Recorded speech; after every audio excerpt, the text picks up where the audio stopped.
Kobe Bryant, The Black Mamba. Vous connaissez certainement qui il est. Aujourd'hui, on va plonger dans la tête d'un monstre de travail qui a dédié sa carrière et sa vie à l'excellence. On va découvrir le Mamba Mentality et le secret derrière sa réussite. Bienvenue sur le podcast des héros. Nous parlons de la tech et apprenons des héros du passé et du présent pour devenir ceux du futur. Je suis votre hôte, Damien Domer.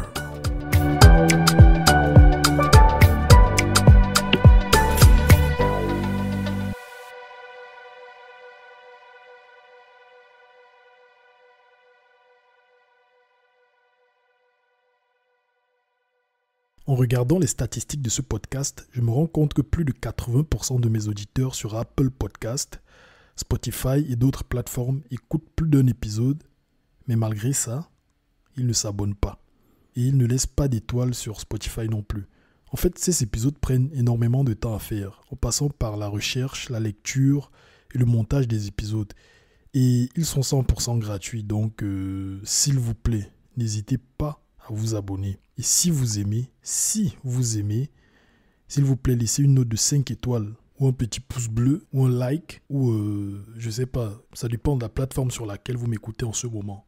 Déjà, ça me motive à faire d'autres épisodes et en plus, ça permettra à l'algorithme de proposer ce podcast à un maximum de personnes. Merci. L'une des qualités qui a fait le succès de Kobe Bryant, c'est le souci du détail. Il ne cessait de nous répéter. Si vous voulez être le meilleur, alors préparez-vous sans relâche, encore et encore. Il allait plus loin que quiconque dans l'analyse du jeu. Je passe beaucoup de temps à disséquer les matchs de mes adversaires, quasiment jusqu'à ce que je les affronte. Mais Kobe faisait encore mieux. Je m'en souviens comme si c'était hier. On était à Boston pendant les finales de 2010 et il m'avait convié dans sa chambre par SMS pour me montrer des vidéos qui illustraient comment les Celtics posaient l'écran sur le pick and roll et comment nous devions les attaquer. Je suis persuadé que cette attention au moindre détail a été un élément clé dans la conquête de nos titres et dans tous les succès individuels de Kobe. Dans toute ma carrière, je n'ai jamais vu quelqu'un d'aussi résolu à devenir le meilleur. Sa détermination était sans équivalent. Il était celui qui travaillait le plus dur. Kobe savait que pour devenir le meilleur, il lui fallait avoir une approche différente de celle des autres joueurs. Ça, c'est un message à l'ouverture du livre par son ami et coéquipier aux Lakers, qui s'appelle Pau Gasol. Et Kobe Bryant, ça c'est le livre qu'il a écrit. Et je pense que c'est le dernier livre avant sa mort en 2020. Et le nom du livre c'est Kobe Bryant, Mamba Mentality, ma façon de jouer. Le livre est un récit de la carrière de Kobe Bryant. Ses astuces, comment est-ce qu'il s'y prenait pour s'entraîner, pour se préparer avant les matchs, relever les défis et aussi affronter des adversaires. Et le livre est rempli de très belles images de la carrière de Kobe Bryant. Comment il dunkait sur des gars. Il y a même une image à l'ouverture où il dunk sur LeBron James. Le King. Le livre est trop bien. Et ça montre la passion de Kobe Bryant pour le sport. Je vous laisse le lien vers le livre dans la description de cet épisode.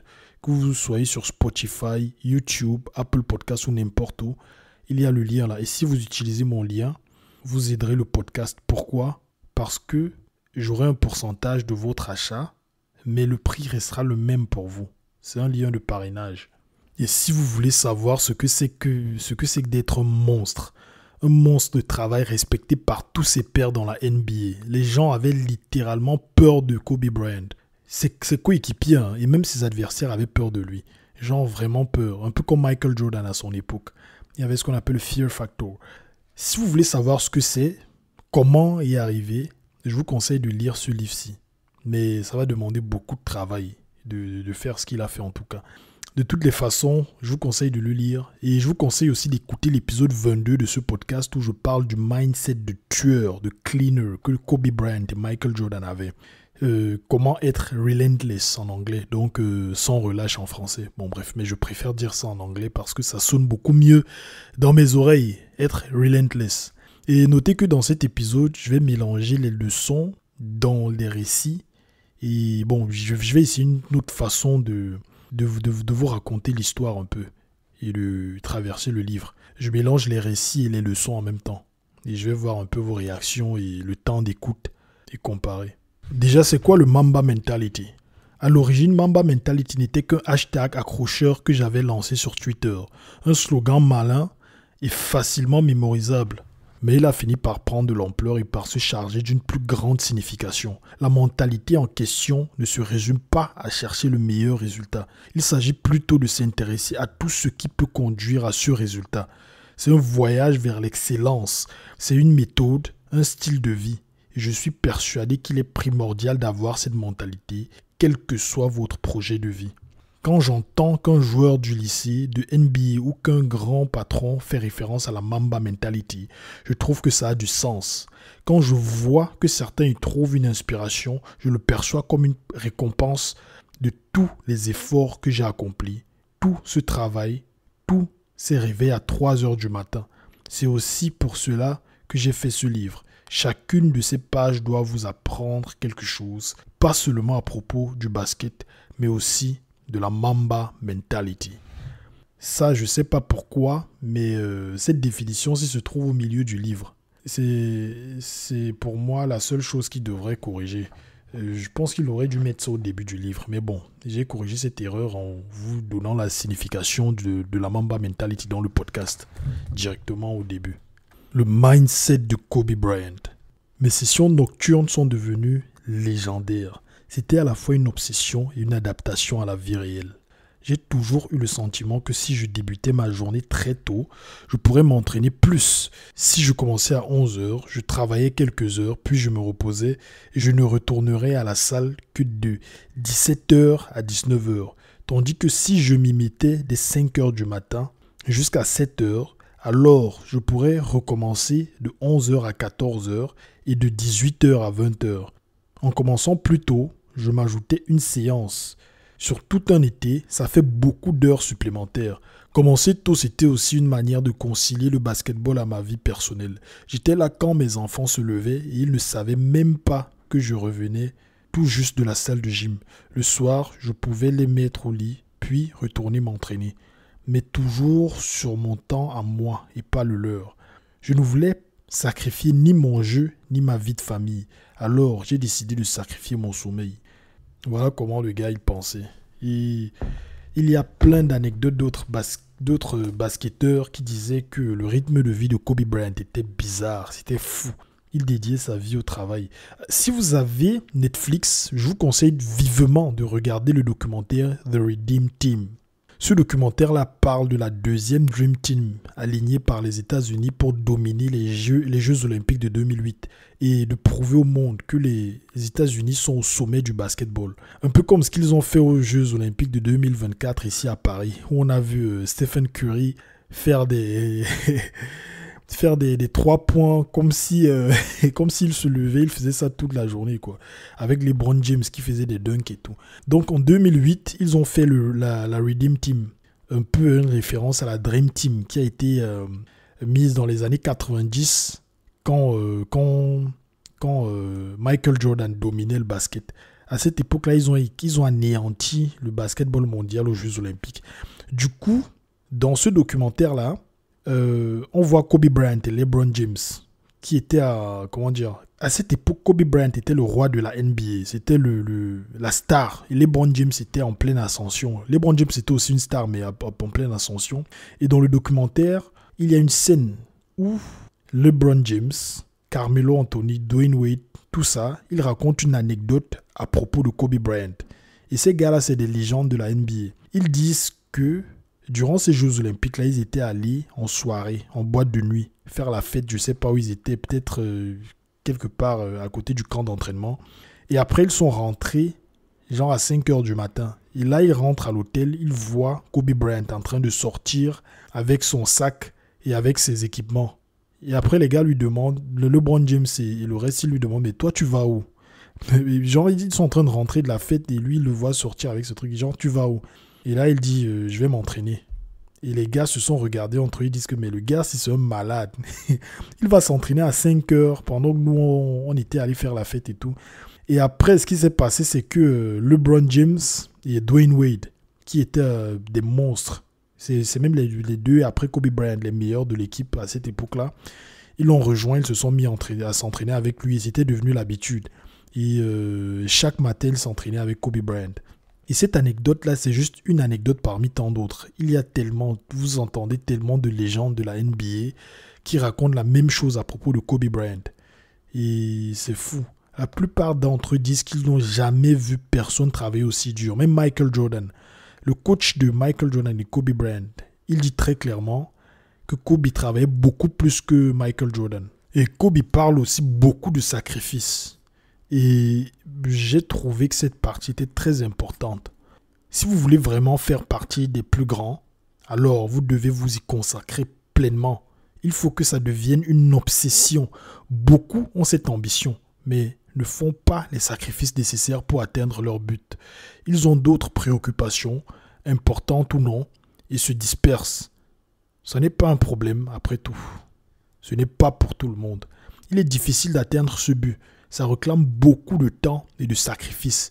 Et ça vous confronte aux choix les plus compliqués. Vos proches doivent eux aussi faire des sacrifices. Voilà pourquoi votre famille et vos amis doivent comprendre votre obsession. Il est parfois difficile d'imaginer que derrière le champion, il y a plusieurs personnes qui, elles aussi, ont fait beaucoup d'efforts pour que lui, il arrive au sommet. Il y a un équilibre à trouver entre votre obsession et le besoin d'être là pour votre famille. C'est un peu comme marcher sur une corde raide. Vos jambes tremblent et vous cherchez votre centre de gravité. Si vous vous penchez un peu trop dans une direction, vous vous rattrapez et vous finissez par vous pencher plus encore de l'autre côté. Alors, vous vous corrigez à nouveau dans l'autre sens. C'est ainsi que vous balancez entre les deux. Mais vous ne pouvez pas assouvir votre ambition en marchant sur une corde raide. J'ai beaucoup de respect pour ceux qui ont réussi et je respecte tout autant ceux qui ont poursuivi ce rêve insatiable. Je pense que l'analogie de la corde raide là, c'était qu'il ne fallait pas marcher sur une corde. Il fallait se pencher d'un côté, quitte à tomber sur le sol et marcher tout droit dans un seul côté. Parce que là, il parle de sacrifice. Marcher sur une corde raide, c'est genre, tu fais le sacrifice, tu essaies de danser sur les deux côtés. Mais il faut sacrifier, les gars. Le message est clair. Pour devenir exceptionnel, il faut être prêt à faire des sacrifices. Et pour les sportifs qui m'écoutent, il y a une astuce qu'il partage aussi que j'ai adoptée directement après avoir lu le livre. Ça, c'est très intéressant. C'est sa façon de travailler son cardio. Vous savez que dans le basket, il y a beaucoup de va-et-vient. Tu cours dans un sens, puis dans l'autre. Tu cours, tu fais des va-et-vient et tout. Ça demande beaucoup de cardio. Quand je faisais du cardio, je me concentrais sur la récupération. Je parle ici du temps de récupération entre les sprints. Pourquoi ? Parce que dans le basket, vous courez le plus vite possible sur des temps très courts. Ensuite, vous avez un temps pour récupérer. Puis, vous sprintez à nouveau. Je voulais être sûr d'être toujours prêt pour le sprint suivant. À l'intersaison, je faisais des séances chronométrées sur la piste et je réduisais progressivement le temps entre deux sprints. À la fin de l'été, mon temps de récupération était presque réduit à 0. C'est comme ça que le gars il a fait pour avoir un cardio de malade. Il y a plein d'astuces comme ça dans le livre. Voici une leçon qu'il partage dans le livre. Apprendre de ceux qui étaient là avant vous. Toujours, ils ont toujours quelque chose à vous donner. Je posais des centaines de questions. J'étais curieux. Je voulais m'améliorer, apprendre, tout savoir de l'histoire de ce jeu. Peu importe avec qui, un coach, une légende, un coéquipier et la situation dans laquelle j'étais en match, à l'entraînement, en vacances, je ne pouvais m'empêcher de poser des centaines de questions. Beaucoup appréciaient ma curiosité et ma passion.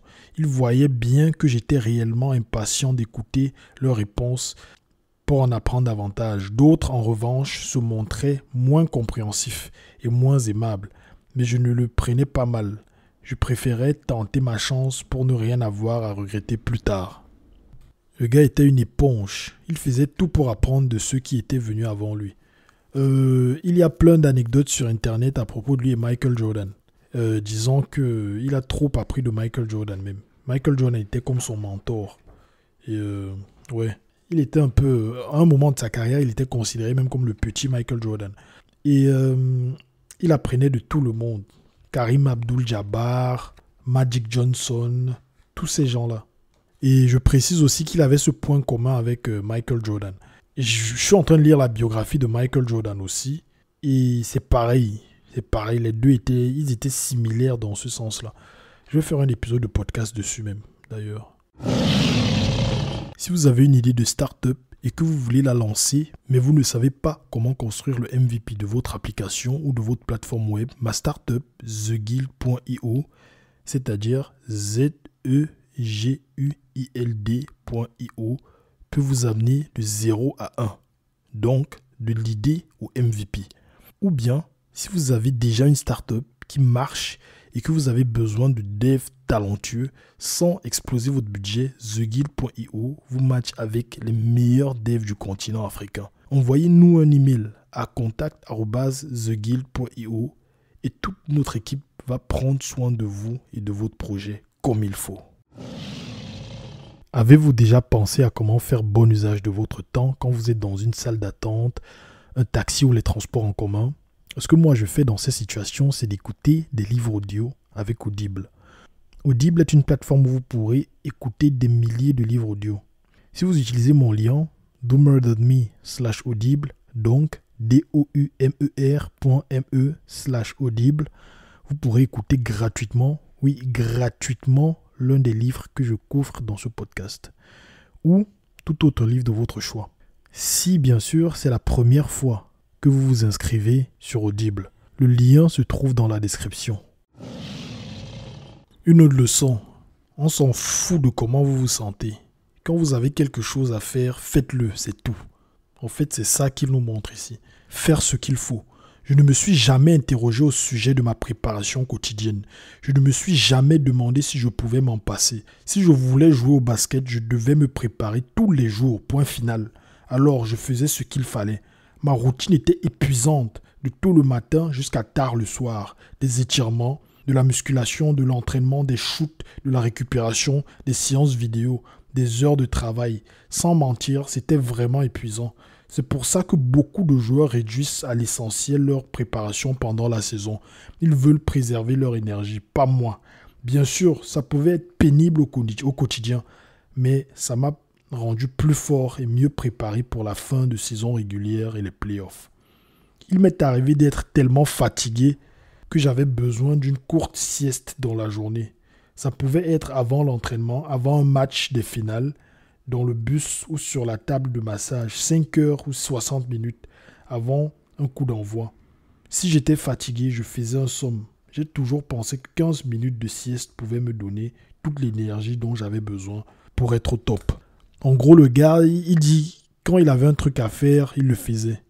Il y a un truc qu'il faut noter dans le livre Relentless, l'épisode 22 de ce podcast, où l'entraîneur, le préparateur physique de Michael Jordan, de Kobe Bryant, de Dwayne Wade et de plein d'autres super athlètes, il parlait de la mentalité de tueur de ces athlètes, de cleaner. Et il disait que ces gars-là n'en ont rien à foutre du sentiment qu'ils ont sur le moment. Quand ils ont un truc à faire, ils le font. Je pense que vous connaissez cette sensation où vous vous levez un matin. Vous devez, je sais pas, aller au boulot, vous devez faire votre entraînement, ou bien vous devez aller faire courir à la salle ou soulever des poids. Et vous vous dites que non, j'ai la flemme, non, j'ai mal dormi, non, j'ai mal au pied. Ils n'en avaient rien à foutre. Si l'heure d'aller à la salle arrive, ils vont à la salle. Si l'heure d'aller au boulot arrive, ils vont au boulot. Et ils font ce qu'ils ont à faire bien. La façon dont ils se sentent, ça ne change rien en fait. Et aussi, il y a un truc que je souligne aussi de l'épisode 22 de ce podcast. Ces gars-là, ils n'aimaient pas tous ces efforts. Kobe Bryant le dit ici, il le dit très clairement. Il n'aimait pas ça. Quelqu'un n'aime pas se lever. Il se levait, je ne sais pas, 3 heures du matin, 5 heures du matin pour aller s'entraîner tous les jours. Il n'aimait pas ça. Michael Jordan, pareil. Dwayne Wade, pareil. Mais ce qu'ils aimaient, c'était les résultats. Ils aimaient avoir la bague dans leur doigt dans la bague de champion d'NBA. Ils aimaient les trophées. Ils aimaient la façon dont ils étaient adulés. Ils aimaient la réussite, ils aimaient le succès. Et c'était ça qui les motivait. Par contre, ils étaient passionnés par le basket. Ils aimaient le basket.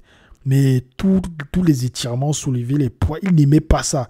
Donc, si vous êtes dans une situation où vous n'aimez pas ce que vous êtes en train de faire, mais vous savez que vous devez le faire. Sachez que vous n'êtes pas le seul. Je pense que même Cristiano Ronaldo et Lionel Messi, je pense qu'ils n'aiment pas les entraînements pareils. S'ils doivent écrire leur biographie. Mais ils aiment le succès. Et il est un perfectionniste. Écoutez ça. Cette partie du livre ça m'a tellement étonné. C'était lors du match 2 des finales de l'an 2000. La pire entorse de ma carrière. Elle m'a obligé à changer mon approche. Je savais ce que je pouvais faire et ce que je ne pouvais plus faire. Comment je devais prendre mes appuis et avec quelle puissance. En ayant conscience de ces limites, j'ai adapté mon jeu pour continuer à dominer. Malgré la blessure, je devais garder le contrôle du jeu. J'étais sur une cheville, mais il me fallait prendre l'initiative et ne pas laisser les défenseurs adverses m'obliger à faire ce que je ne voulais pas faire. C'était la clé à ce moment-là. Ça l'est toujours d'ailleurs. Après cette blessure, j'ai manqué le match 3, mais j'ai réussi à jouer le reste de la série grâce à la neurostimulation électrique. Ce traitement consiste à vous envoyer un courant électrique de faible intensité afin de soulager la douleur. Ma cheville était dans un tel état que, pour être honnête, je n'ai pas vraiment pu jouer au basket l'été suivant. En revanche, j'ai fait des claquettes. C'est la vérité, des claquettes. Vous connaissez la danse, là, les claquettes avec les jambes. C'est de ça qu'il parle. C'était la pire de mes entorses, mais ce n'était certainement pas la première. J'ai donc compris que je devais absolument renforcer mes chevilles. Après avoir fait quelques recherches, il m'est apparu que le meilleur moyen de les consolider tout en améliorant la vitesse de mes pieds, c'était d'apprendre à faire des claquettes. J'ai donc engagé un professeur de danse et j'ai travaillé là-dessus tout l'été. Ça m'a été bénéfique pour tout le reste de ma carrière. Regardez ce qu'il a fait. Il s'est blessé. Et lui, au lieu de faire comme n'importe quel être humain normal, d'aller se faire soigner et de recommencer, il s'est dit non. De toute façon, je me blesse là et je me suis déjà blessé là-bas. Comment je vais faire pour ne plus me blesser? Il a fait ses recherches, il a vu que c'était des claquettes. Le gars, il a pris un professeur de claquettes et il a commencé à faire ces trucs pour renforcer sa cheville. Essayez un peu de vous mettre à ça. D'où tu réfléchis comme ça en fait? D'où tu sors cette idée? Et les résultats étaient là.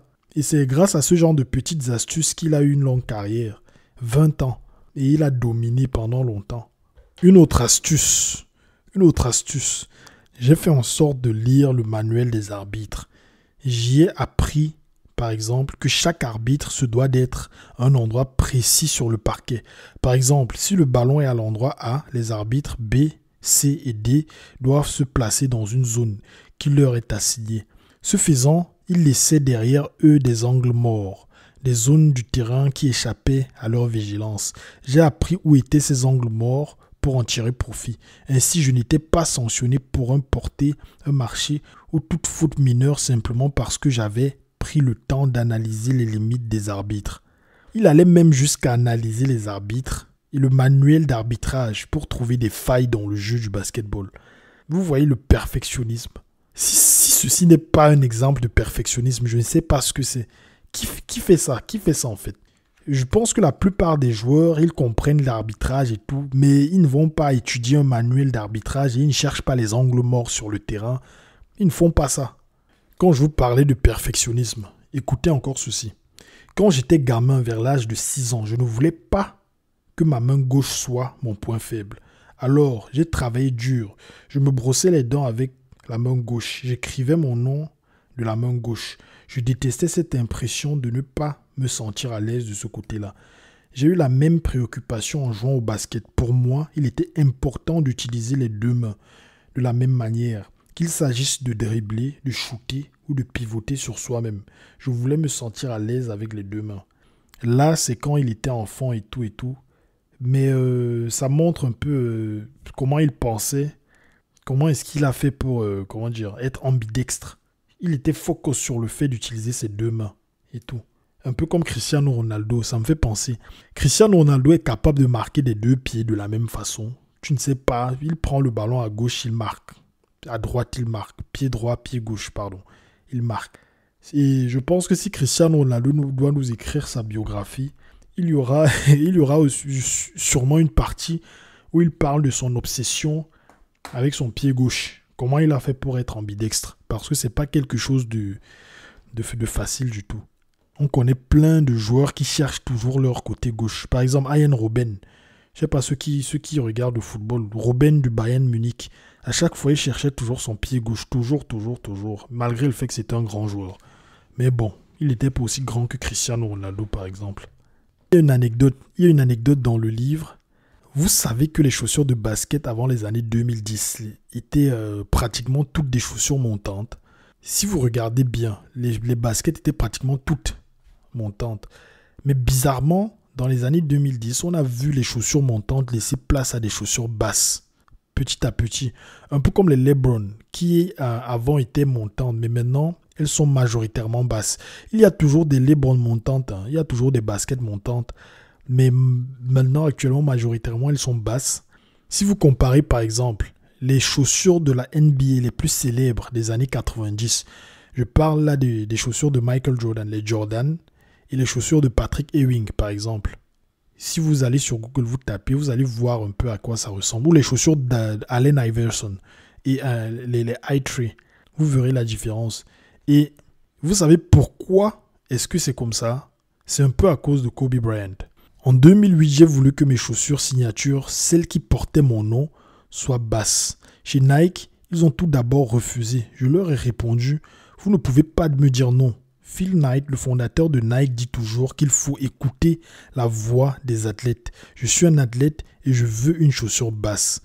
Et en passant, Phil Knight, qui est le fondateur de Nike, la marque de chaussures que vous avez sûrement dans votre placard, j'ai fait un épisode sur lui, l'épisode 8 de ce podcast. Ce monsieur est un monstre. Écoutez cet épisode. J'ai eu cette idée en regardant les joueurs de football. Ces types prennent plus de coups sur les chevilles et les tibias que les basketteurs et pourtant, ils portent des chaussures qui sont encore plus basses que nos sneakers. Je me suis dit que s'ils pouvaient le faire, alors nous aussi. La Kobe 4 IV a changé la donne. Je me souviens avoir été obligé d'aller chez Foot Locker pour leur expliquer le concept de la Kobe 4, parce qu'ils n'étaient pas sûrs de savoir comment les vendre. Le moment était venu de proposer autre chose. C'est faux de croire que les chaussures montantes protégeaient mieux les chevilles. En réalité, elles les affaiblissaient et nuisaient à leur mobilité. Donc, voilà l'anecdote. Et après ça, vous verrez que les chaussures de basket sont devenues basses. Presque toutes. Mais moi, je regrette un peu parce que les chaussures de basket montantes, pour moi, c'est les meilleures. J'ai quelques Jordan et toutes mes Jordan sont montantes même. J'en ai plusieurs. Et petite anecdote, il y a la basket signature d'Allen Iverson, un basketteur NBA qui était petit de taille. J'aime trop le gars, il était court mais très fort. Le seul MVP de sa taille dans l'histoire de la NBA. Ouais, il y a sa chaussure que j'adore, la Reebok Answer 4. Regardez sur Google, j'ai tellement aimé la chaussure là que j'en ai acheté 2 du même modèle mais les couleurs différentes et je les garde bien, un peu comme collection. Mais j'aime trop les baskets et je regrette pourquoi les baskets sont devenus comme ce que Kobe a fait là. Franchement, je préfère les baskets old school. Dans le livre, il y a aussi une anecdote avec LeBron James qui m'a un peu fait sourire. On a l'impression que Kobe Bryant, à cette époque, il était comme le père spirituel des basketteurs de la NBA lors des Jeux Olympiques. Du moins, c'était lui c'était le GOAT de cette époque-là, les années 2010. Bon, il y avait LeBron James qui prenait le flambeau, qui a repris le flambeau directement, mais c'était Kobe la star, quoi. Avec LeBron, on a surtout partagé nos points de vue sur ce qui constituait le mental de tueur. Il m'observait dans mon approche des entraînements et moi, je le remettais constamment en question. Lui, comme les autres. Je me souviens d'une mi-temps où l'on avait fait n'importe quoi. Je suis rentré dans les vestiaires à la pause et j'ai engueulé tout le monde. En seconde période, LeBron a réagi brillamment. Il était revenu avec un mental de tueur et depuis ce moment, je l'ai très souvent vu dans cet état. LeBron James, Kobe Bryant, vous mettez les deux là dans la même équipe. C'est d'abord des cleaners, c'est des tueurs eux deux. Mais c'est drôle de voir que un Kobe Bryant engueule des gars comme du calibre de LeBron James. C'est très drôle. Ça vous dire à quel point Kobe Bryant était respecté. Kobe Bryant avait ce qu'on appelle the fear factor. Il y avait Kobe Bryant et Michael Jordan. Ils étaient tellement durs quand il s'agissait de travailler et durs avec les coéquipiers les plus médiocres que les gars avaient peur de lui, avaient peur d'eux. Sincèrement, regardez les documentaires à propos d'eux. Ils sont même arrivés à bagarrer avec des coéquipiers. Par exemple, Shaquille O'Neal, quand il quitte les Lakers, début des années 2000, c'est parce qu'il s'était bagarré avec Kobe Bryant. Kobe Bryant n'aimait pas le fait que Shaquille O'Neal ne surveillait pas son poids et il n'était pas aussi assidu que lui. Du coup, il en avait marre. Et quand tout le monde a vu que Kobe Bryant n'avait pas peur de Shaquille O'Neal qui était bien plus grand que lui, bien plus costaud, les gars ont dit, mais le gars, c'est... Bref. Revenons à ce que je disais, c'est drôle de voir un LeBron James, celui qu'on appelle le roi, King James, se faire engueuler par quelqu'un d'autre, par quelqu'un quoi. C'est drôle. Et dans le livre, il parle beaucoup des personnes qui étaient là avant lui. Je l'ai dit au début de ce podcast, mais il y a une partie qui m'a marqué. Il parle de Karim Abdul-Jabbar, qui est une légende des Lakers, qui, comme Kobe Bryant, a fait toute sa carrière dans les Lakers. À l'époque, avant l'arrivée de Michael Jordan, Karim Abdul-Jabbar était considéré comme le GOAT, le meilleur de tous les temps. Il y a, dans le débat des GOAT, il y avait Karim Abdul-Jabbar, il y avait Bill Russell, qui a 11 bagues, et il y avait Will Chamberlain, les trois là. Mais quand Michael Jordan est venu, il a éteint le débat. Tout le monde était d'accord pour dire que c'est Michael Jordan. Donc, voilà les gars qu'il a beaucoup. Et aussi, il y avait Magic Johnson. Magic Johnson, ouais. Qu'il admirait aussi beaucoup. Donc, voilà les gars qui étaient un peu... que Kobe Bryant admirait beaucoup. Mais, il y a une anecdote sur Mohamed Ali. Genre, il dit qu'il a appris un truc de Mohamed Ali, en fait. Et c'est le truc qui m'a le plus marqué. Il parle de beaucoup d'entre eux. Et il parle de beaucoup de stars, mais c'est la partie sur Mohamed Ali qui m'a marqué. J'ai beaucoup appris en regardant et en étudiant le style de Mohamed Ali. L'un des principaux enseignements, c'est que vous devez essentiellement travailler dans l'ombre pour briller dans la lumière. Les gens vont faire de vous une star, quelqu'un d'immensément populaire, mais derrière le battage médiatique, il y aura toujours de la détermination, de la concentration, du sérieux, des valeurs qui ne se voient pas au premier coup d'œil. Si vous perdez de vue ces valeurs essentielles, alors vous pouvez dire adieu à cette popularité. Mohamed Ali était aussi un stratège sur le ring. L'une de ses principales stratégies était le rope and dope, qui consiste à laisser venir l'adversaire tout en parant ou en esquivant ses coups pour qu'il finisse par se fatiguer. J'aime beaucoup cette idée de manipuler l'adversaire et utiliser sa propre force contre lui. C'est un concept très intelligent dont je me suis souvent servi. J'ai beaucoup aimé cette partie. Je vous conseille de regarder aussi la carrière de Mohamed Ali. Très intéressante. Genre les documentaires et sur YouTube aussi. Une autre leçon, comment il faisait pour avoir zéro pression dans les événements les plus importants. La pression. Je n'ai jamais subi de pression extérieure. Je savais ce que je voulais accomplir et j'avais mesuré la somme de travail nécessaire pour atteindre mon but. Je travaillais donc en conséquence et cela me donnait une confiance inébranlable. Et puis, de toute façon, les objectifs que je me fixais étaient bien supérieurs à tout ce que les autres pouvaient attendre de moi. Voilà une leçon fantastique. Je reprends encore. De toute façon, les objectifs que je me fixais étaient bien supérieurs à tout ce que les autres pouvaient attendre de moi. Voilà ce que Michael Jordan dit dans sa biographie aussi. Kobe Bryant, pareil. Même dans le livre d'Elon Musk. Elon Musk parle du fait qu'il met toujours la pression sur lui-même. Je ne sais pas. Au fur et à mesure que je lis des biographies, il y a des choses qui reviennent petit à petit. Ils le disent de façon différente. Mais vous voyez toujours que c'est la même chose. Michael Jordan dit, si jamais quelqu'un d'externe vous met la pression, plus que la pression que vous ne vous mettez vous-même, vous êtes fichu, vous êtes fini. C'est ça qu'il dit, vous êtes fini. Vous ne connaissez pas le nombre d'heures de travail que le gars a mis pour ne pas ressentir ce que c'est que la pression quand il y a un grand match, quand il y a une action décisive, quand il doit faire quelque chose de grand. Il rend ce qui est impossible normal. Pourquoi? Parce qu'il se met la pression de tout le temps faire ce qui est impossible. En fait, c'est ça qui distingue ceux qui sont bons de ceux qui sont excellents et de ceux qui sont légendaires, quoi. Et Kobe Bryant est légendaire, clairement. Toujours se mettre plus de pression que la pression que vous allez subir de l'extérieur. Toujours être plus exigeant envers vous-même. Il y a une autre chose. Quand tu fais le travail qu'il faut, le travail qui est nécessaire, quand tu fais ce travail-là, pourquoi avoir peur? Tu vas sûrement avoir un trac ou une petite, je sais pas, être anxieux. Mais pourquoi avoir la pression? Je sais pas. En fait, c'est ça qu'il explique dans le truc.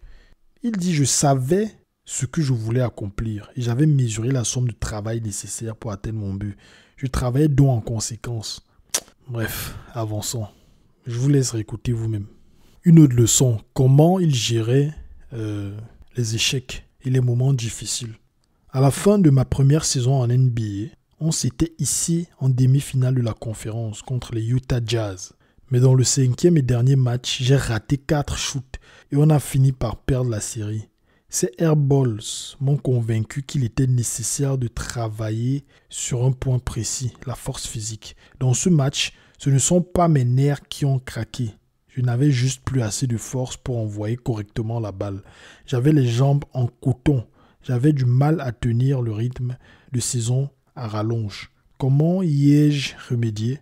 En débutant un programme de musculation intense. Au début de l'année suivante, mes jambes et mes bras étaient bien plus forts et j'étais prêt à attaquer la nouvelle saison. Juste après notre élimination, je ne me suis pas soucié de ce que la franchise ou les fans pourraient dire de ma défaillance. Je savais qu'il fallait que je bosse et c'est ce que j'ai fait. En fait, à peine avions-nous atterri que je me dirigeais à la salle du lycée de Pacific Palisades pour y shooter toute la nuit. J'y suis retourné le jour suivant et j'ai travaillé encore et encore. Dans mon esprit, je ne me lamentais pas sur cette occasion manquée d'obtenir un titre. Je savais que ma route était tracée et personne ne pouvait se mettre en travers de mon chemin. Ici, ce qu'on retient, c'est qu'il a eu un échec. Il s'est assis, il a analysé d'où venait l'échec et il a travaillé très dur pour que ça ne se reproduise plus. Il a été honnête avec lui-même. Et je termine en vous disant qu'est-ce que vous savez que Kobe Bryant a gagné les Oscars et le Emmy Award. En fait, avant sa mort en 2020, malheureusement, c'est triste, hein, il avait des projets cinématographiques et tout. Et il était bien parti pour encore écrire sa légende dans cet art. Il est quitté du basketball vers la cinématographie. Mais malheureusement, il a eu cet accident et il est mort. C'est dommage. Kobe Bryant, c'est quelqu'un que j'admirais tellement, vous n'avez même pas idée, trop fort. Et je vais vous faire un épisode sur Michael Jordan, qui est encore plus fascinant même que Kobe Bryant. Restez connectés et suivez pour avoir la notification et activez la cloche pour avoir la notification quand je vais publier l'épisode. Merci de m'avoir écouté. Et aussi, là j'ai mélangé les leçons dans le récit et je me suis concentré en fait sur l'essentiel des leçons. J'aimerais bien savoir ce que vous en pensez. Bon, ceux qui vont m'écouter jusqu'à la fin, sinon je vais regarder les statistiques. Allez, à la prochaine. Bravo, vous avez terminé cet épisode du podcast des héros. Merci de le partager avec 2 personnes de votre entourage. Donnez-lui une note de 5 étoiles et rajoutez un gentil commentaire pour que l'algorithme puisse le proposer à un maximum de personnes. Et suivez-moi sur les réseaux sociaux pour rester à jour. Merci.